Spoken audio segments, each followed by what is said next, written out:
سیدنا علی رضی اللہ تعالیٰ عنہ حق پر تھے، یہ اہل سنت والجماعت کا موقف ہے۔ سیدنا امیر معاویہ رضی اللہ تعالیٰ عنہ کو ان کے اجتہاد پر ایک اجر ملے گا۔ سیدنا علی رضی اللہ تعالیٰ عنہ، ان سے کسی نے پوچھا، ابو داؤد کی حدیث ہے 4666، یہ بتائیں کہ آپ نے اتنا بڑا قدم سیدنا امیر معاویہ رضی اللہ تعالیٰ عنہ کے خلاف اٹھایا، تو یہ بتائیں کہ آپ کی اپنی ذاتی رائے تھی یا اللہ کے نبی صلی اللہ علیہ وسلم کا کوئی حکم آپ کے پاس موجود تھا؟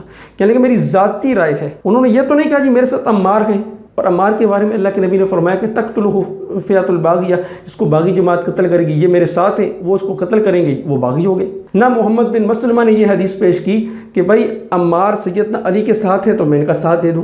نہ سعد بن ابی وقاص نے پیش کی، نہ اسامہ بن زید نے پیش کی، نہ ابو ہریرہ رضی اللہ تعالیٰ، کسی نے اس حدیث کو بطور دلیل کے پیش نہیں کیا کہ عمار بن یاسر تو سیدنا علی کے ساتھ ہیں تو ہمیں سیدنا علی رضی اللہ تعالیٰ کے ساتھ مل کر سیدنا امیر معاویہ رضی اللہ تعالیٰ کے خلاف جنگ کرنی چاہیے۔ کسی نے بطور دلیل پیش نہیں کیا، اور سیدنا علی رضی اللہ تعالیٰ خود فرماتے میری اپنی ذاتی رائے تھی۔